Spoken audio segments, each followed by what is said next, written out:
Sayyidina wa maulana Muhammad ini, pada satu sisi memang kita harus melaksanakan berbagai kegiatan amal ibadah. Tetapi pada sisi lain, kita juga harus menjaga. Jangan sampai amal ibadah yang sudah kita kerjakan itu dihancurkan oleh sikap kita sendiri. Bahwa kita sudah sholat, alhamdulillah. Bahwa kita sudah zakat dan memberikan sedekah, syukur. Bahwa kita sudah melaksanakan ibadah haji, thayyib. Apakah dengan demikian amal kita sudah menjadi banyak? Nanti dulu. Jangan berbangga hati dan puas diri. Pada kesempatan yang berbahagia ini, saya ingin menyampaikan satu hadis yang diriwayatkan oleh Imam Ad-Dailami, di mana Rasulullah sallallahu alaihi wasallam pernah bersabda, "Sittatu asya'in tuhbitul a'mal." Ada 6 perkara yang bisa menghancurkan amal yang sudah kita kerjakan. Salat yang sudah kita kerjakan itu, zakat yang sudah kita bayarkan itu, haji yang sudah kita tunaikan itu, bisa dihancurkan oleh 6 perkara ini. Nanti di akhirat, pada saat setiap orang menunggu pahala dari ganjaran amal yang ia kerjakan di dunia ini, kita menanti dan menanti, ya Rabb, mana amal kebaikan saya? Mana pahala kebajikan yang saya lakukan? Hasilnya tidak ada. Amal yang kita kerjakan dihancurkan oleh sifat-sifat yang akan kita kemukakan pada pertemuan kali ini. Yang pertama yang bisa menghancurkan amal adalah al-istighalu bi'uyubil khalqi. Orang yang terlalu sibuk mencari-cari aib dan kekurangan pada diri orang lain. Habis waktunya hanya untuk mengorek-ngorek celah orang, sementara ia lupa pada aib dan celak dirinya sendiri. Sifat seperti ini menghancurkan amal yang sudah kita kerjakan. Sedangkan baginda Nabi mengajarkan, tuba liman syaghalahu aibuhu an uyubin nas. Beruntunglah orang yang kekurangan pada dirinya menyebabkan dia sibuk sampai ia tidak sempat mencari-cari aib dan kekurangan pada diri orang lain. Saudara-saudara kaum muslimin rahimakumullah. Sibuk mencari aib orang tentu bukan dengan tujuan positif. Latar belakangnya kadang-kadang karena jealous, karena hasud, kecemburuan sosial. Sore, pagi, siang, malam kita korek-korek kesalahan orang. Dengan target hancur martabatnya, jatuh kehormatan dirinya, hilang nama baiknya. Dilupakan dan terisolir dari tengah-tengah masyarakat. Perbuatan yang demikian sungguh terlalu amat sangat kejam. Salat kita, puasa kita, haji kita bisa dihancurkan jikalau kita terlalu sibuk mencari-cari aib orang lain. Muslim dengan muslim itu bersaudara. Kalau kita menganggap muslim yang lain adalah saudara kita, maka aibnya adalah aib kita, kekurangannya juga adalah kekurangan kita. Pada saat kita melihat pada dirinya terdapat kekurangan, tugas kitalah menutupi. Ini yang dijamin oleh Nabi, man satara musliman satarahullahu fid dunya wal akhirah. Siapa yang menutupi aib dan celah orang-orang beriman, Allah akan menutupi aib dan celaknya di hari akhirat nanti. Zaman sekarang, zaman gosip. Zaman sekarang, zaman isu. Sehingga hal yang 1 meter pun dapat jadi 5 meter.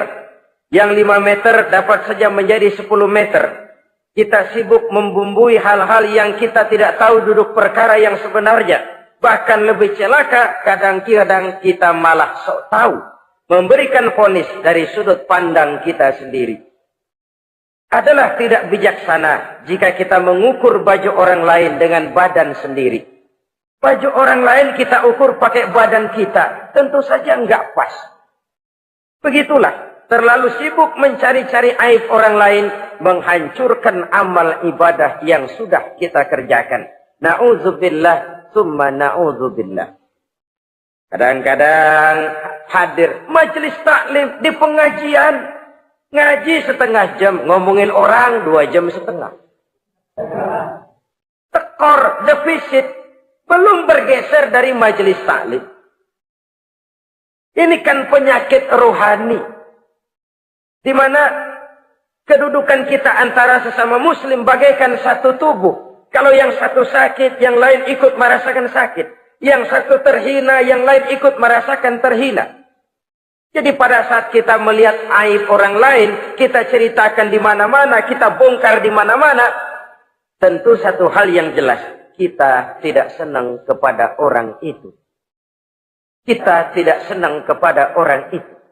Dan kalau sudah tidak senang, maka fungsi persaudaraan bisa berubah menjadi permusuhan.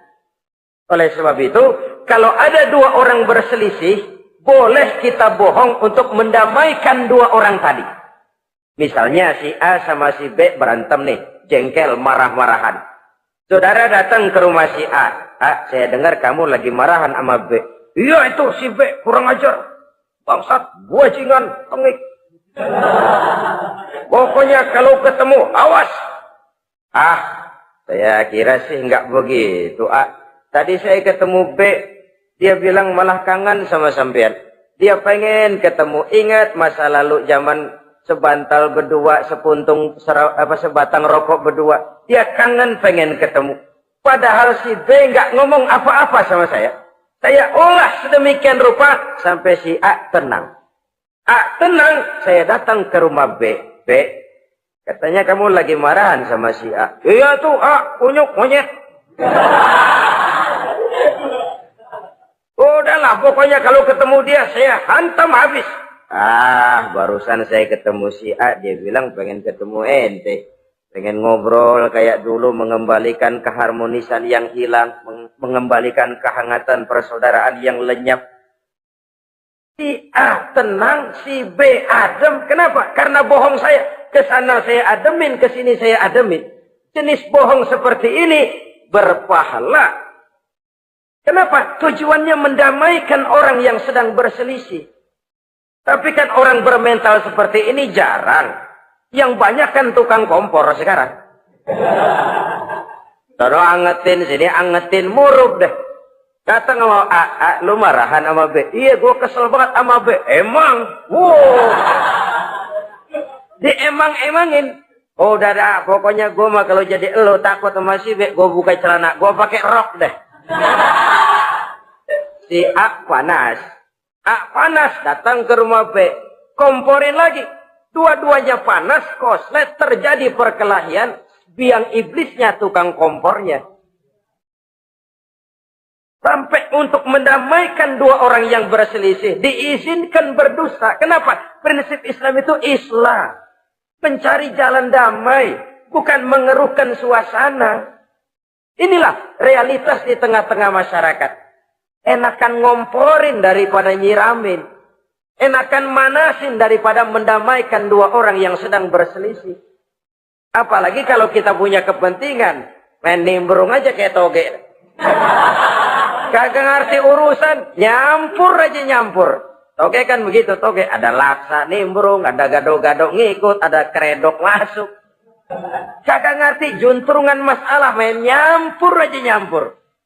Ini kan tidak objektif namanya. Nah, mental seperti ini. Wah, sholatnya khusyuk. Zakat bayar, sedekah iya. Tapi kalau suka cari-cari aib orang. Jembreng kesalahan orang di mana-mana. Sholatnya, puasanya, hajinya.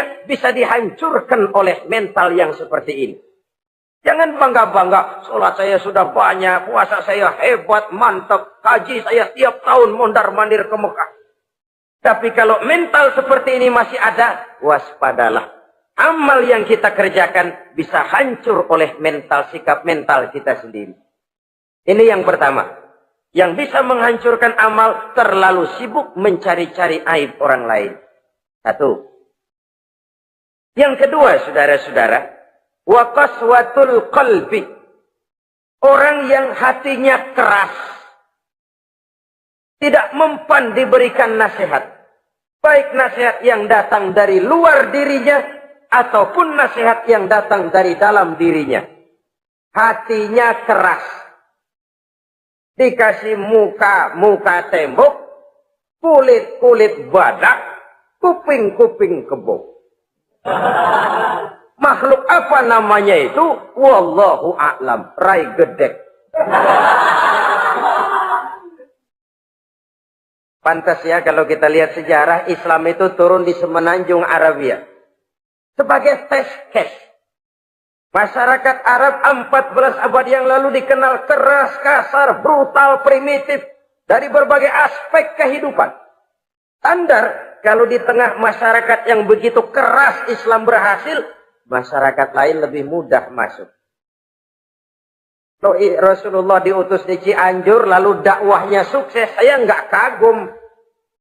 Paling-paling datang Nabi ke Cianjur disambut dengan ramah. Enggak, Rasul. Ayah nama kumaha Rasul, ayah nama. Pasti aman, damai, tidak ada cerita perang. Tapi Masya Allah, turun di tengah satu struktur sosial yang keras, kasar, primitif. Menghadapi orang yang hatinya keras seperti ini. Apa prinsip kebijaksanaan yang dilaksanakan oleh Rasul dalam menerapkan syariat Islam? Pertama, at-tadrij bit tashri'. Dalam melaksanakan syariat, prosesnya melalui tahapan. Contoh, jahiliyah dulu itu paling senang sama mabuk. Geng. Binteler.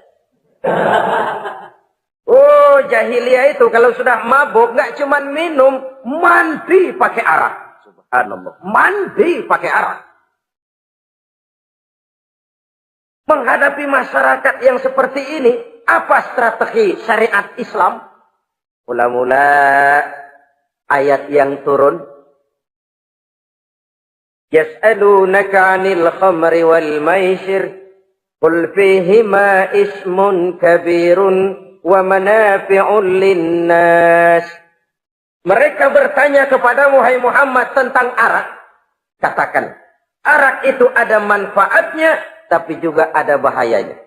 Bahayanya lebih besar daripada manfaatnya. Tidak diharamkan dulu, tidak. Cuman dikasih ten. Teler emang enak. Melayang ke langit. Cuman ada bahayanya. Bahayanya lebih besar daripada manfaatnya. Dikasih gambaran, dikasih sen. Tidak diharamkan mutlak dulu, tidak. Bertahap dikit dulu. Nih. Urusannya begini nih. Ada manfaatnya, tapi ada bahayanya. Bahayanya lebih besar daripada manfaatnya. Jadi rasio berpikir. Setelah tahu bahayanya lebih besar, kan dikit-dikit mulain jauh. Mulain ngurangin, jaga jarak. Setelah ada jarak, turun peringatan kedua. La taqrabus salata wa antum sukara. Jangan dekati salat kalau kamu lagi mabuk. Salat sehari semalam 5 kali. Berarti 5 kali mereka harus jaga diri. Jangan sampai mabuk. Makin jauh. Setelah jauh sekali, kira-kira tidak goyah, turun vonis. Innamal khamru wal maisir wal ansab wal azlamu rijsun min amali syaitan fajtanibu la'allakum tuflihun. Arak itu najis, kotor, perbuatan setan. Jauhi, pasti kamu akan beruntung. Baru timbul hukum haramnya. Orang udah nggak kaget. Kenapa? Pagi-pagi udah dikasih sen. Bahayanya lebih besar. Kalau sholat jangan, kalau mabuk jangan mendekati sholat. Makin jauh. Ini tahapan. Sama juga kita kan. Begitu jebrol lahirnya cuman susu ibu. Gedean dikit sang ambon. Gedean dikit pisang ulek. Gedean dikit nasi. Udah gede bener jengkol jijelin. Proses. Coba bayi begitu lahir kasih pisang batu. Tenggeng.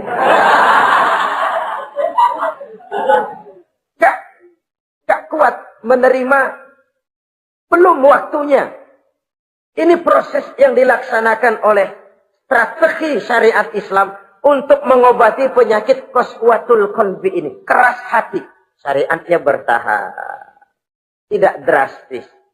Tidak kalau sudah begitu ya mesti begitu. Tidak. Konsep kedua. Taklilut takalif. Menyedikitkan beban. Coba kita lihat. Seluruh konsep agama. Kalau kemampuan melaksanakan perintah berkurang. Stressing perintahnya ikut turun. Angkat tuh beras 100 kilo. Nggak kuat pak. 30 kilo dulu deh. Ntar balik lagi. Lama-lama juga habis. Ini konsep untuk mengobati qaswatul qalbi. Bertahap. Semua perintah agama itu begitu. La yukallifullahu nafsan illa wus'aha. Allah tidak memberikan beban kecuali sesuai dengan kemampuan yang dimiliki oleh seseorang. Kalau kemampuan melaksanakan perintah berkurang, stres perintahnya juga ikut menurun. Salat wajib diri. Kalau mampu. Gak bisa pak salat berdiri. Salat dengan berbaring. Kalau mampu. Berbaring gak bisa pak. Pinggang kurap. Salat pakai isyarat. Kalau mampu pakai isyarat tidak bisa. Dalam hati setiap kemampuan melaksanakan perintah berkurang, stres perintahnya juga menurun. Taklilut takalif ini juga salah satu strategi mengantisipasi kerasnya hati. Konsep yang ketiga dari syariat. Al-musawat bainan nas fi takalifil ahkam. Persamaan terhadap manusia di dalam berhadapan dengan hukum Allah. Kadang orang yang hatinya keras itu, logikanya jalan, ngukur suasana. Gimana sih lu? Menggerib kagak bawa ke masjid? No, yang Pak Haji masih di perapatan. Yang Pak Haji disebut. Itu kan cenderung orang begitu. Kalau dia nyolong ayam, dia tunjuk orang yang nyolong kambing. Ini apologi namanya. Kenapa lo nyolong ayam? No, yang maling kambing urusin, gedean. Apologi. Lah kapan mau beres kalau begitu? Tidak introspeksi, tidak self-correction. Itu apologi. Untuk menutupi kelemahan diri, menunjuk kesalahan orang lain yang lebih besar. Itu kan nggak jantan namanya. Apologi. Tidak ada sifat untuk memperbaiki diri sendiri. Karena kecenderungan ini ada, Islam menutupi itu. Dengan apa? Semua manusia sama dalam berhadapan dengan hukum Allah. Tidak ada iri hati dalam hukum Islam ini. Salat wajib. Wajib. Bagi siapa? Yang sudah balik dan mampu. Terhadap semua strata. Jenderal wajib, kopral wajib. Apalagi hansip. Tidak ada fasilitas. Wah kamu jenderal nggak apa-apa dah. Sembahyang setahun 2 kali. Idul Fitri aja sama Idul Adha. Enggak tuh. Semua manusia sama dalam berhadapan dengan hukum Allah. Itu yang Nabi ingatkan. Orang-orang sebelum kamu dahulu hancur. Umat-umat sebelum ini rusak binasa. Kenapa? Karena mereka, kalau orang kecil berbuat salah, hukum cepat-cepat ditegakkan. Tapi kalau yang besar berbuat salah, mereka diam pura-pura tidak tahu. Jadi apa ini? Yang namanya mafia peradilan, bukan cuma zaman ayeuna. Sejak zaman sebelum Islam, Nabi sudah mengingatkan, mereka dahulu hancur. Kenapa? Kalau orang kecil berbuat salah, hukum buru-buru ditegakkan. Rame-rame dikeroyokin. Giliran yang gede berbuat salah, diam pura-pura nggak tahu. Hukum pakai pandang bulu. Saudara-saudara kaum muslimin, rahimakumullah. Oleh karena itu, orang yang keras hati, itu bisa merusak amalnya sendiri. Nggak mempan nasihat, rai gede, muka-muka cuek. Baik nasihat yang dari luar, maupun nasihat yang dari dalam, nggak mempan. Kan dalam hidup ini ada nasihat dari luar, dari orang lain. Bisa. dari fenomena kehidupan. Ini juga nasihat. Oh, dia itu kaya, tapi pelit. Hatinya begitu ya. Katanya menteleng. Itu kan nasihat. Itu kan nasihat. Oh, dia waktu berkuasa, tapi zalim, matinya begitu. Perutnya pancung.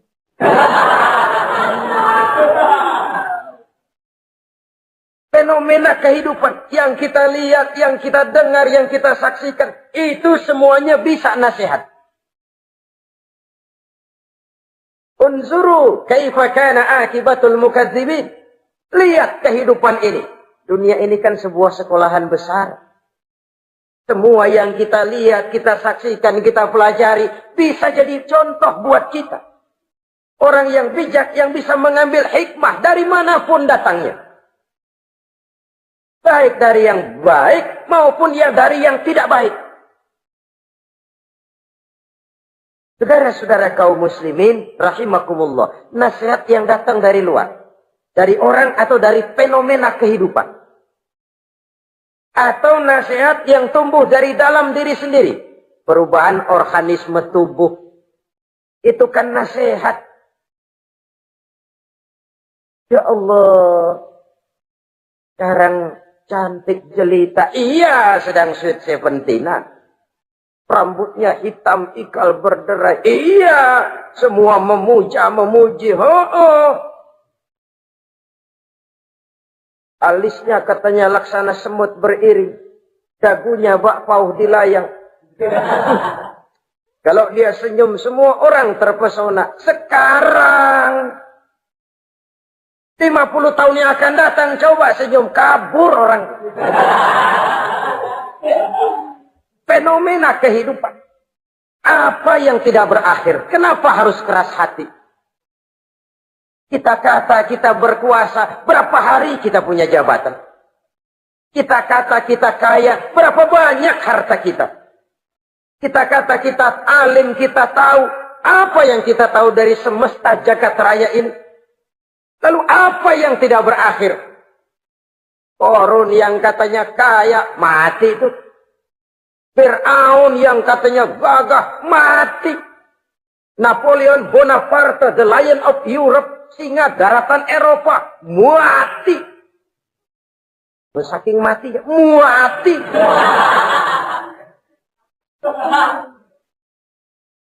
Kenapa harus keras hati?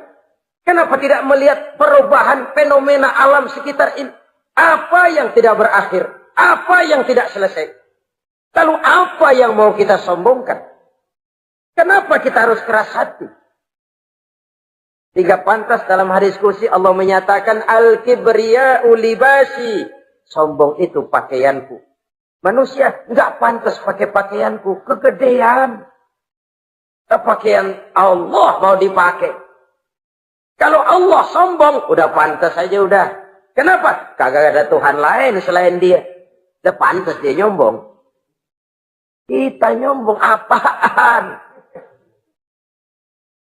Oleh sebab itu, beruntung orang kalau diberikan hati yang lembut, mudah menerima kebenaran, peka terhadap kesulitan orang lain, ringan tangan memberikan pertolongan buat mereka yang memang memerlukan. Dan enggak semua orang dikasih begitu. Enggak semua orang. Lain ya, Umar bin Khattab sikapnya keras, tapi hatinya gampang menerima kebenaran. Nah, lain orang kayak begini. Keras sikap boleh keras, tapi hati mudah menerima kebenaran. Wah, kalau Umar kerasnya kan luar biasa. Tapi hatinya kok gampang menerima kebenaran. Ini hidayah. Coba lihat waktu berita Rasulullah meninggal dunia. Sampaikan oleh para sahabat, Umar jengkel, cabut pedang. Siapa bilang Muhammad mati, saya tabas batang lehernya. Dia enggak siap menghadapi kenyataan. Emosinya yang jalan, bukan rasionya. Keras. Bilang deh, Muhammad meninggal. Saya tabas batang lehernya. Untung ada Sayyidina Abu Bakar. Beliau tidak bicara langsung, cuma pidato. Ayyuhan nas, Man kana ya'budu Muhammadan fa inna Muhammadan qad mata. Wa man kana ya'budu Allah fa inna Allah hayyun la yamut. Hai manusia, siapa yang menyembah Muhammad, Muhammad sudah meninggal. Tapi siapa yang menyembah Allah, Allah maha hidup dan tidak akan pernah mati buat selama-lamanya. Sayyidina Umar tersentak. Subhanallah, saya salah. Bagaimanapun Muhammad hanya seorang manusia. Saya cinta dia, saya suka dia, nyawa saya pertaruhkan untuk dia. Tapi dia manusia dan saya tidak menyembah Muhammad. Ia sadar akan kekeliruannya, berlinang air matanya. Keras sikapnya, tapi lembut hatinya. Nah, yang kayak begini, bagus. Ini udah sikap keras, hati keras, yaitu tadi. Muka tembok, kulit badak, kuping kebo. Diapain aja udah nggak mempan aja udah. Susah yang kayak begini.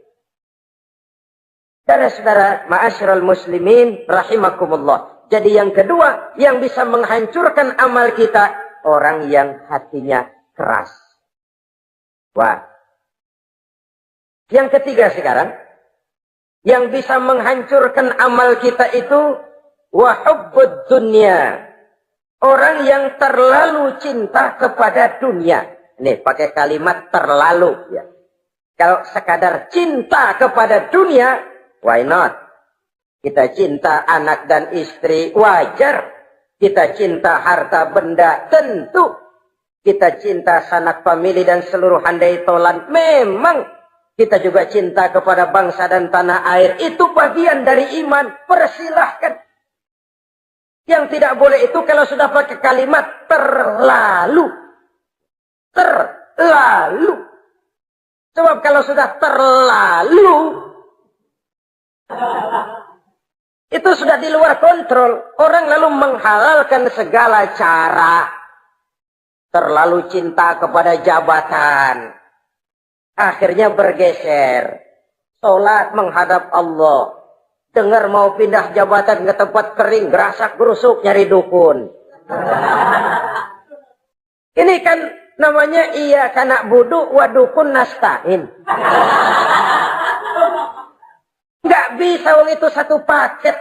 Kalau iya kana budu wa iya kana nasta'in.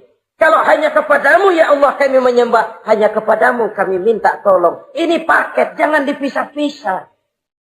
Menyembahnya kepada Allah, minta tolongnya kepada yang lain. Sinkrit, bercampur. Iya, kalau es campur enak. Tapi kalau agama dicampur dengan yang lain, nggak enak rasanya. Sama juga begini, ada gelas ya. Kalau sepenuhnya diisi bensin, itu ketahuan, bisa diminum motor. Kalau sepenuhnya diisi air putih, jelas bisa diminum orang. Tapi begitu separuh diisi bensin, separuh diisi air putih, kacau dah. Motor minum, mogok. Orang minum, mabok. Dijual juga nggak laku. Kenapa? Sinkrit. Maka Allah pesan, wala talbisul haqqa bil batil. Jangan kau campur aduk yang hak dengan yang batil. Saudara-saudara kaum muslimin rahimakumullah. Begitulah terlalu cinta kepada dunia sering menyebabkan orang out of control. Bergeser dari garis yang telah ditentukan oleh Allah. Apalagi di zaman sekarang ini. Persaingan hidup makin tajam. Tensi ekonomi semakin tinggi. Gaya hidup semakin konsumtif. Sementara lapangan kerja semakin sulit. Orang kadang kehilangan harga diri untuk mencapai sesuatu yang bernama dunia, lalu menghalalkan segala cara. Sebab itu jangan korbankan keabadian akhirat dengan kesenangan dunia yang cuma sebentar ini. Jangan sia-siakan keabadian akhirat dengan kesenangan dunia yang kadang fata morgana ini. Cintailah dunia, tapi sekadarnya saja. Sebagai ladang untuk menanam bagi kepentingan di akhirat nanti. Terlalu cinta kepada dunia bisa menghancurkan amal yang sudah kita kerjakan. Ini yang ketiga. Yang keempat, wa qillatul haya. Orang yang sedikit rasa malunya. Rasa malu merupakan bagian daripada nilai-nilai keimanan. Apabila rasa malu berkurang, artinya nilai iman juga ikut menurun. Kita melihat sekarang ini banyak orang pakai pepatah Arab dalam hidup ini. Bul ala zamzam fatu'raf, kata orang Arab. Kalau kepengen terkenal, kencingi sumur Zamzam. Itu bakal ngetop ke seluruh dunia. Sumur Zamzam dikencingin. Itu akan terkenal ke seluruh dunia. Terkenal apanya? Terkenal gilanya. Jadi apa maksud pepatah ini? Kalau pengen cepat terkenal, bikin yang aneh-aneh. Yang orang lain nggak kerjain, kerjain. Yang orang lain nggak pakai, pakai. Nanti kan aneh, dilihat orang. Kalau dilihat orang kan cepat ngetop. Pantas apa tidak nomor 18. Yang penting terkenal aja dulu dah. Artinya apa? Rasa malu dikuburin. Rasa malu disingkirin. Kalau sudah sedikit rasa malu, tidak terhalang melakukan perbuatan-perbuatan yang negatif. Satu contoh. Tujuan utama diperintahkan berpakaian itu kan menutup aurat. Tapi Rasul pernah mengatakan, satu saat nanti akan muncul perempuan, nisa'un, kasiyat, ariyat, ma'ilat, mumilat, ru'usuhunna ka'asnimatil bukhtil ma'ilat.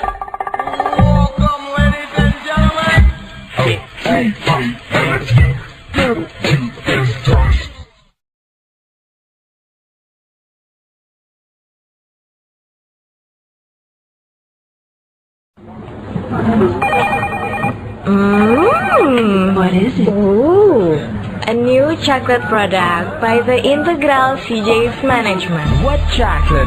No, my girl. It's a new CJ's brand. Kepalanya ditata begitu rupa persis kayak punggung onta. Itu rambut lagu apa tahu deh. Ini kan fenomena berpakaian tapi telanjang. Kenapa? Yang dikejar mode, yang dikejar merek. Kiblatnya Paris, London, Roma. Imamnya siapa? Pierre Cardin, Christian Dior, Escada, Etienne Egner. Merek yang dikejar, mode yang dikejar, aurat pontang-panting. Ditambah oleh tayangan-tayangan berbagai iklan yang merangsang anak-anak kita untuk hidup konsumtif. Iyo. Cocok iya jeng urang yo. Terangsang dia untuk konsumtif. Dihadapkan kepada kenyataan. Suasana ekonomi nggak menunjang. Orang tua lemah ekonominya. Dia lihat sekelilingnya ternyata yang lain juga begitu. Banyak teman senasib, kumpul. Disingkirkan rasa malu. Akhirnya tukang bajai ditodong. Qillatul haya, sedikit rasa malu. Kalau sedikit rasa malu, dia tidak terhalang lagi melakukan perbuatan-perbuatan yang negatif. Dan itu berarti menghancurkan amal-amal yang lain. Sebab itu budaya malu ini sangat penting. Coba kalau dia hinggap di hati seorang pejabat. Pejabat yang punya rasa malu, Masya Allah, membawa manfaat yang besar buat rakyatnya. Contoh saja ya, di Jepang itu ada Perdana Menteri Hosokawa, saudara-saudara dengar. Baru 8 bulan jadi Perdana Menteri. Dia dijuluki Mr. Clean, Mr. Bersih. Diisukan terlibat skandal, cuma 4-6 miliar rupiah. Itu pun buat kampanye kemenangan partainya. Diisukan begitu rupa, malu Hosokawan. Malu mengundurkan diri, baru 8 bulan jadi Perdana Menteri. Mundur, malu. Padahal Hosokawa nggak kenal ketuhanan yang Maha Esa. Nggak kenal. Tapi budaya malunya luar biasa. Nah kalau sudah pejabat nggak punya malu, habis. Kan sekarang umpamanya nih, ada impres desa tertinggal, disunatin. Sampai marah betul itu Bapak, para pimpinan negara kita itu. Tidak ada maaf bagi pejabat yang nyunatin IDT. Kenapa? Kan tipis rasa malu. Turun dari atas sunatin, turun ke bawah sunatin, turun ke bawah sunatin lagi. Nyampe bawah, tetelan doang dikit banget. Kebanyakan tukang sunat, saudara-saudara. Budaya malu yang nipis. Orang kaya kalau punya budaya malu, bawa rahmat bagi lingkungannya. Ulama kalau punya rasa malu, nggak jual ayat menghalalkan yang haram, mengharamkan yang halal. Bagaimana kiai? Haram karena belum dapat bagian. Begitu dapat jatah, haram dikit dah. Kiamat umat kalau sudah kayak begini.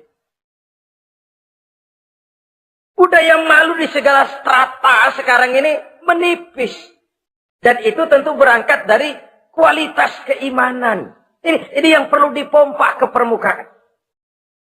Dan dilematis memang sering terjadi. Satu contoh, pada satu sisi kita menggalakkan proyek pariwisata. It's okay, kita perlu devisa. Tapi pada sisi lain kita harus menjaga nilai-nilai luhur dari budaya bangsa kita. Jangan sampai kemasukan wisata mancanegara, lalu budaya mereka yang tidak sesuai juga ikut kita serap. Boleh masuk ke Indonesia, pakaian seenaknya, dia mau udah pantas aja udah. Perempuan ayab-ayaban ke pasar pakai kutang doang, boleh, pantas aja. Bocah kita ayab-ayaban ke pasar pakai kaos kutang, perempuan mana panok melulu.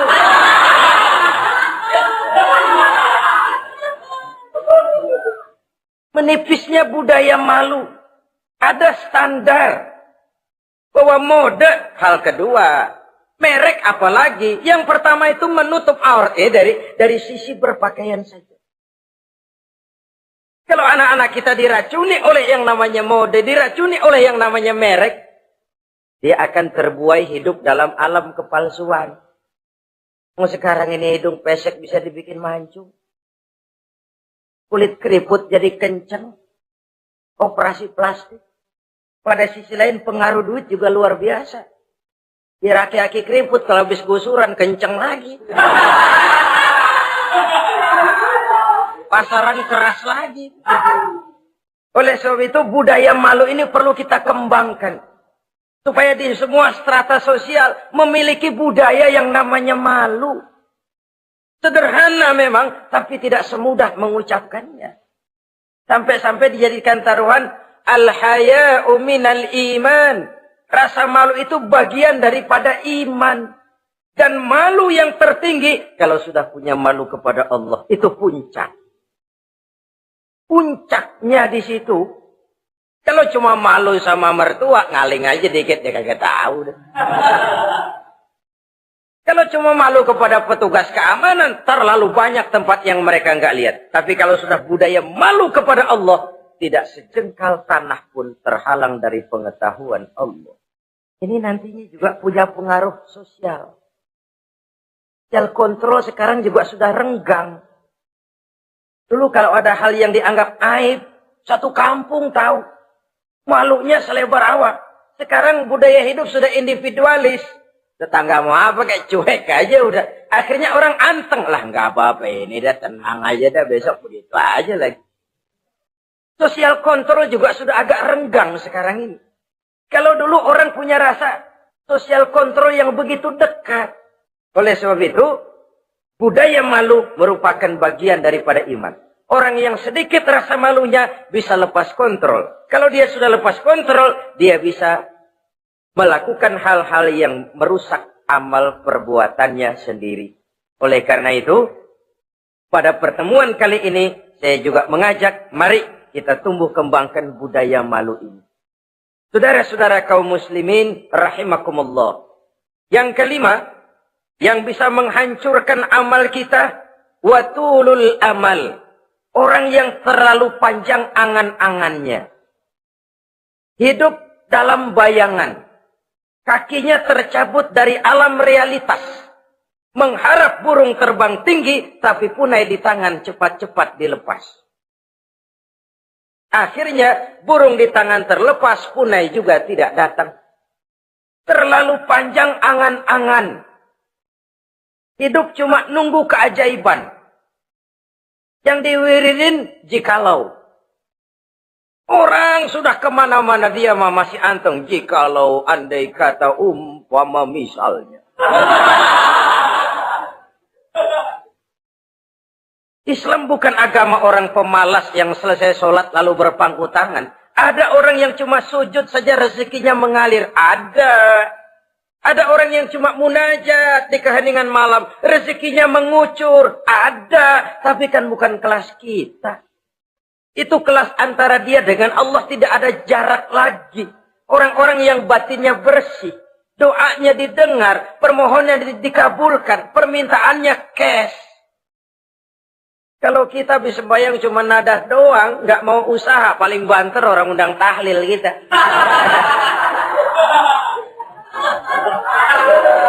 Sebesek campur geretan dulu. Kita ini tahap yang bekerja, berusaha, berdoa, tawakal.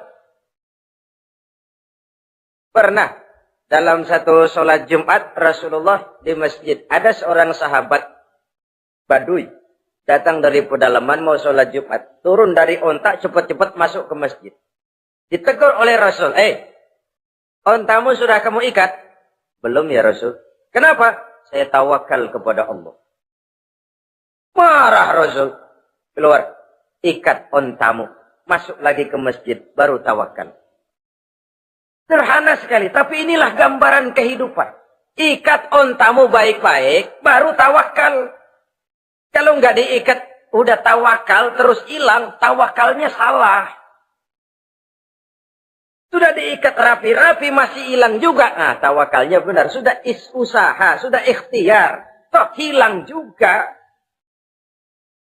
Gambarannya sederhana. Ikat ontamu baik-baik, lalu masuk ke masjid, barulah engkau bertawakal. Jangan onta dibiarin keliaran lalu tawakal. Tawakalnya yang salah.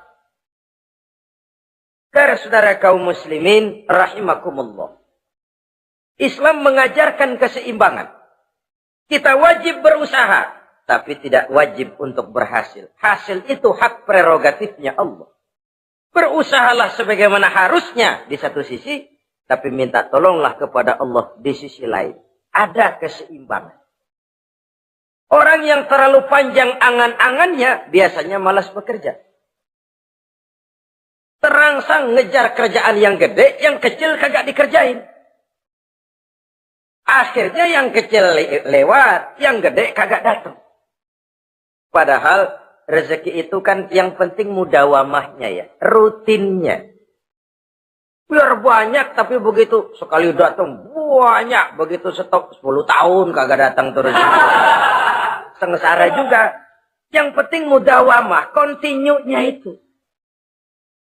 Biarin duit sih banyak, asal rutin aja. Gak apa-apa. Tulul amal, terlalu panjang angan-angan. Hidup di alam bayangan. Terlepas kaki dari akar kenyataan. Hidup ini kan kenyataan, harus dihadapi secara nyata. Islam ini agama yang wajar. Hiduplah secara wajar. Jangan melakukan sesuatu yang memang bukan makom kita di situ. Artinya apa? Kalau memang kita cangkir, lalu minta air seember, kan lebihnya mubazir. Cangkir, minta air diisiin seember. Buat apa lebihnya? Bukan makom kita. Jangan tercabut dari akar kenyataan. Siapa sih kita ini? Jangan ibadah baru ala kadarnya, sikap udah kayak wali. Iyalah kalau wali cuma sujud, permohonannya makbul. Kenapa? Dia dengan Allah itu nggak ada jarak. Kita, lapisan dosa kita yang bikin jarak. Makanya sering dijelaskan ya.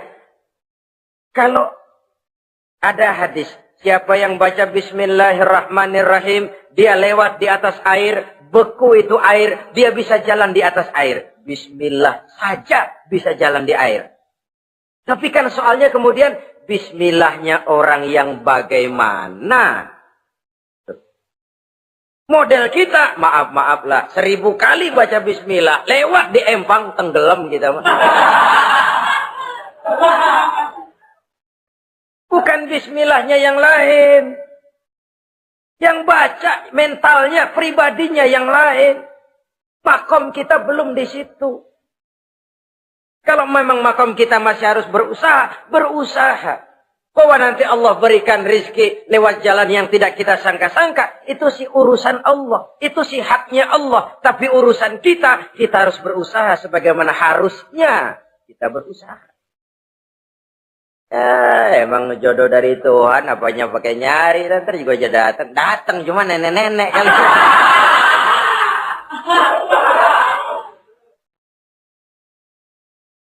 Bekerja, berusaha. Jangan terlalu panjang angan-angan. Hiduplah secara nyata, apa adanya, yang wajar-wajar saja. Tinggal di gubuk reot, hidup pakai gaya jet set. Ngagul dah. Sama merek mobil kenal banget, mobil orang-orang. Udah bukan main kalau ngomong dah. Di atas awan hidupnya. Di atas awan.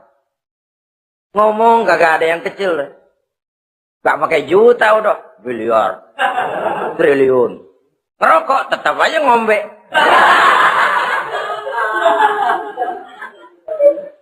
Silahkan mengharap burung terbang tinggi. Tapi punai di tangan jangan dilepas. Realitas apa? Idealisme boleh terbang setinggi langit. Tapi kaki tetap berpijak di alam realitas. Ayo kita ngambil contoh dari Rasulullah Sallallahu Alaihi Wasallam. Rasulullah itu kan dikasih mukjizat, fasilitas, tapi nggak ngandelin. Buktinya apa? Nabi hijrah ke Madinah. Itu kan manusia. Posisi kita terjepit. Ayo hijrah, berangkat. Gak ngandelin Tuhan. Pojok ini dikepung, kirim dah apaan kayak biar pada mampus nih orang ini. Enggak tuh. Enggak. Walaupun beliau punya mukjizat, tapi enggak ngandeli. Kenapa kita enggak lihat itu? Perang Uhud kalah. Berlumur darah dari kakinya yang mulia itu. Kalau ngandelin mukjizat, apa pantas Nabi kakinya sampai berdarah? Apa pantas sampai kalah? Kenapa enggak rekes, simsalabim, hancur musuh? Tidak, beliau tidak tercabut dari akar kenyataan. Beliau manusia, hidup dan berjuang secara manusiawi. Perkara Allah mau kirimkan mukjizat, itu haknya Allah. Waktu di Taif, saudara masih ingat. Dilontari dengan batu, menghindar ke kebun anggur. Turun malaikat Jibril, Muhammad. Innallaha amaroni an uti'ak. Allah perintahkan saya datang menemuimu di sini untuk mendengar komandomu. Sekarang apa mau kamu? Kalau mau kau orang Taif yang melontari kau dengan batu hancur, saat ini saya angkat Jabal Uhud. Saya timpakan mereka biar mati semua. Bagaimana? Dalam keadaan terpojok. Dilemparin batu, dikeroyokin, menghindar ke kebun anggur. Turun Jibril nawarin bantuan. Apa jawab Nabi? Jangan Jibril. Jangan. Saya diutus bukan buat ngancurin orang. Saya ini rahmah bagi alam. Tapi kamu disambitin. Biarin. Saya berjuang jangka panjang Jibril. Kalau sekarang mereka ingkar. Barangkali nanti anak-anaknya mau beriman. Saya tungguin anak. Kalau anaknya kafir lagi Muhammad. Cucunya. Oh susah Muhammad, susah. Kenapa? Bagaimana bapak, begitu anak. Tak begitu. Lalu mau kamu apa?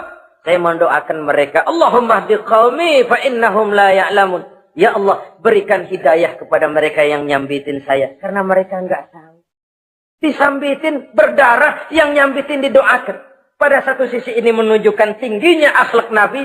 Pada sisi lain ini menunjukkan Nabi juga mengatur strategi secara manusia. Tidak simsalabim. Tidak tercabut dari akar kenyataan. Padahal kita kalau lagi kepepet, ada yang nolongin, kan demen banget. Kali mah kalau kita yang jadi nabi tuh, disambitin orang, turun Jibril, bagaimana hancurin? Sikat Jibril dah. Habisin aja, habisin. Hijrah ini usaha ikhtiar manusiawi. Perang kalah manusiawi. Putra tercinta wafat, berlinang air mata, manusiawi. Sakit, manusiawi. Padahal punya mukjizat. Tapi nggak ngandelin. Semua nabi juga gitu. Nabi Musa dikasih tongkat. Tapi berapa kali tuh tongkat dipakai? Waktu ngelawan tukang sihir. Waktu nyebrang di Lautan Merah. Itu aja. Selebihnya Nabi Musa berjuang secara manusia, berusaha. Gak mentang-mentang punya mukjizat tongkat, tiap dapat kesulitan, awas tongkat.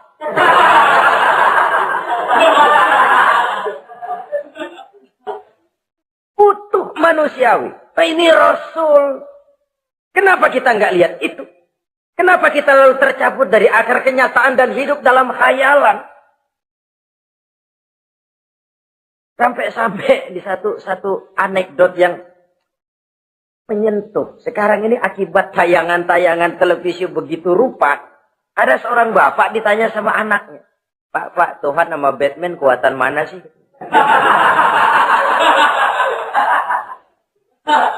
Logikanya sudah dipenuhi oleh gambaran Batman. Bahwa Batman itu kuat, gagah, menolong yang lemah. Timbul logika. Kuatan mana sama Tuhan? Gitu. Pengaruh yang dia lihat itu membentuk opini. Sama juga sekarang coba lihat ibu-ibu. Kalau udah Cassandra, itu masakan ditinggal tuh angus di dapur. Angit tuh tempe juga. Saudara-saudara kaum muslimin, rahimakumullah. Begitulah yang kelima, yang bisa menghancurkan amal kalau orang terlalu panjang angan-angan. Hiduplah secara wajar karena Islam memang agama yang wajar. Jangan melakukan sesuatu yang memang bukan makom kita di situ. Jangan melakukan sesuatu yang memang bukan posisi kita di situ. Kullun ya'mal ala syakilatih. Jangan minta ayam menggonggong. Jangan minta kambing mengeong. Bukan bagiannya. Bukan bidangnya. Sama juga orang ngomong, apaan mubalik kerjanya ngomong doang. Sekarang kan zaman pembangunan. Mana ada mubalik ngurus irigasi. Nah, kalau mubalik ngurus irigasi, apa lurah mau ngajar fikih? Jangan tercabut dari akar kenyataan. Toh, prinsip modern saja mengajarkan the right man on the right job. The right man on the right place. Orang harus ditempatkan sesuai dengan bidangnya. Jangan tercabut dari akar kenyataan. Inilah kita. Dan inilah yang harus kita lakukan. Hidup ini kenyataan. Hadapilah secara nyata. Perkara Allah mau membuat yang lain. Itu hak prerogatif Allah. Bukan urusan kita.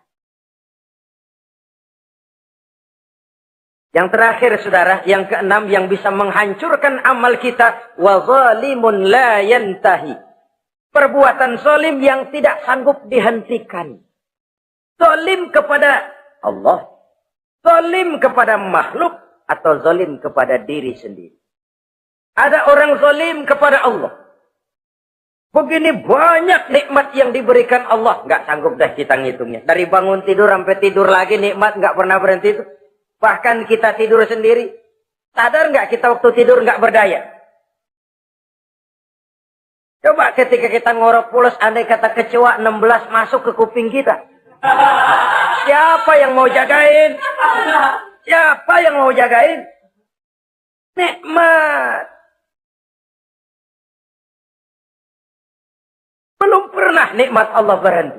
Begini banyak nikmat yang diberikan. Dan Allah cuma minta satu, syukuri nikmat itu.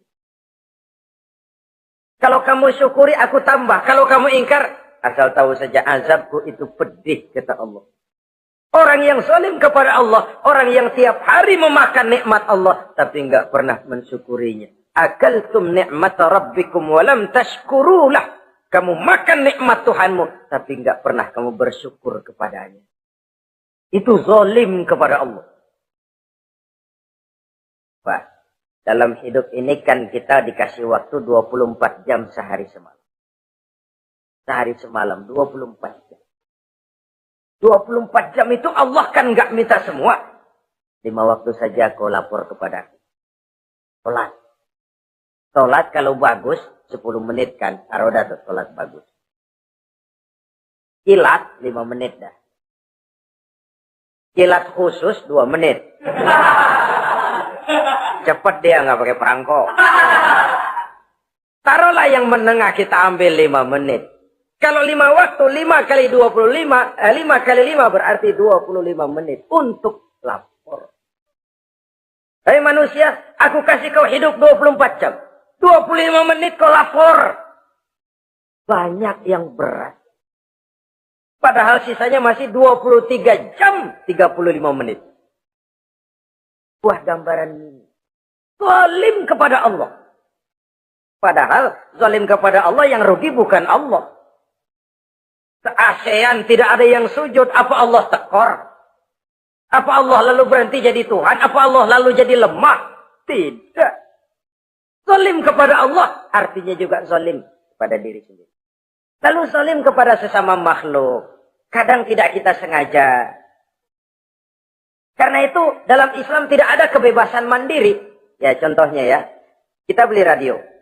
Kita setel di rumah kita sekeras-kerasnya. Terus dalam hati nih. Radio gue. Beli gue pakai duit gue. Gue setel di rumah gue. Sekeras-kerasnya. Urusan apa sama orang. Kata kita. Tetangga kita kan boleh juga ngomong begitu. Mata gue. Yang ngantuk gue. Gue tidur di kamar gue. Kenapa suara radio lu masuk kemari? Ini kebebasan saya nyetel radio. Dibatasi oleh kebebasan tetangga saya yang mau tidur.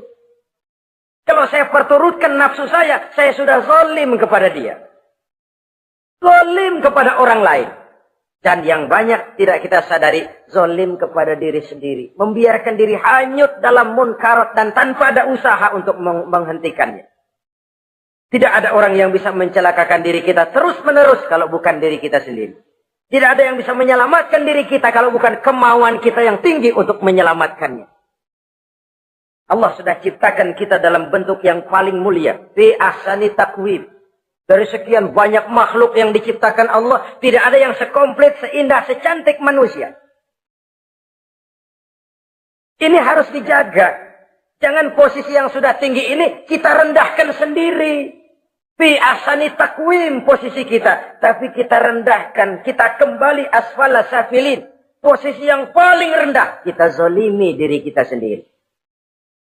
Karena itu, zalim kepada Allah, zalim kepada orang lain, zalim kepada diri sendiri, akarnya sama, mendatangkan kerugian.